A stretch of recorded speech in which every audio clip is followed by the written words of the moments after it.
Let's take a closer look at the success of the Irish nationalist party Sinn Féin. Donnacha Ó Beacháin is a professor of politics in Dublin City University. Good to have you with us. So this is a bit of a breakthrough for Sinn Féin, isn't it? What do you think has led to the rise in their support? Well, this has been a trend for many years now. I mean, demography in Northern Ireland has changed fundamentally from the point where Northern Ireland was created a century ago. I mean, Northern Ireland was created to perpetuate a unionist minority. A century ago, the vast majority of people in Ireland, North and South, voted for independence and self-determination and to leave the United Kingdom. And rather than accede to that request, a new entity called Northern Ireland, a relatively small part of Ireland in the northeast of the island, was created, as I said, to create this artificial majority of unionists. And for a century, unionists have returned always the largest party in Northern Ireland. And this is therefore symbolically a seismic shift that for the first time in Northern Ireland, a party committed to United Ireland, indeed that's its main policy, is now the largest party and therefore is destined to become First Minister in any power-sharing administration that will result. And I think when historians look back on this election, I think they'll see it as kind of part of this slow motion breakup of the United Kingdom. I mean, we see the independence movements in Scotland with the rise of the Scottish Nationalist Party. Now here in Northern Ireland, you have the rise of Sinn Féin. And Sinn Féin is also the largest party in the Republic of Ireland. So now you have Sinn Féin as the largest party in both parts of Ireland, creating again this momentum, symbolically at least, for United Ireland. Do you think it's going to be pretty uncomfortable for London, though, the former political wing of the IRA terror group, now the major player in Stormont?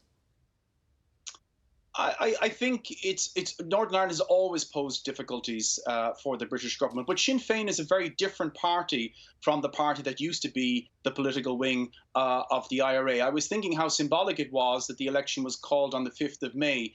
In 1981, on the 5th of May, a man called Bobby Sands died on hunger strike. He was an IRA prisoner who was elected to the British Parliament while on hunger strike, but then died shortly afterwards. Now, when he was elected, it gave Sinn Féin the idea that perhaps there was something in electoral politics, because up until that point, they had abstained from electoral politics. They had completely rejected the political system. So in 1982, 40 years ago exactly, they entered the electoral arena for the first time. And then they were only the 5th largest party. So it's been a long, long journey, and they have changed a lot during that time, not least the fact that the IRA now no longer exists. So they are a party committed to United Ireland, but they're also a party that's committed to many other policies. And during this election, they downplayed in many respects the prospect of United Ireland and concentrated on cost of living and bread and butter issues. And that's one of the reasons they've done so well in Ireland, is that they've broadened their base.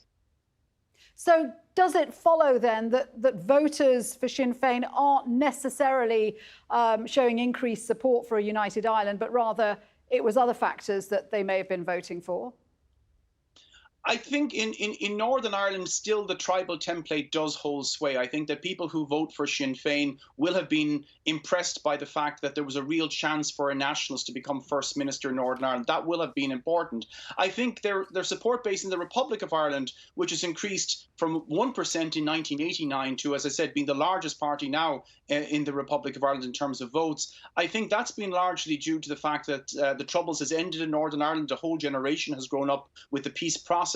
And as I said, they have concentrated on socioeconomic issues. But in Northern Ireland, it is a different political entity. It's still a very divided society. And there people still tend to vote along tribal lines. But I should add that one of the other important features of this election was the rise of what you might call the centre ground. Those who are neither unionists or nationalists, they will have taken about 20% of the vote. And it's their votes that will determine the constitutional future of Northern Ireland. And I think post-Brexit, Brexit has had a huge impact on Northern Ireland because the majority of people in Northern Ireland voted against Brexit. They wanted to stay in the European Union. And that's made a lot of people in the centre ground look at a united Ireland more favourably. And of course, that plays into Sinn Féin's long-term strategy.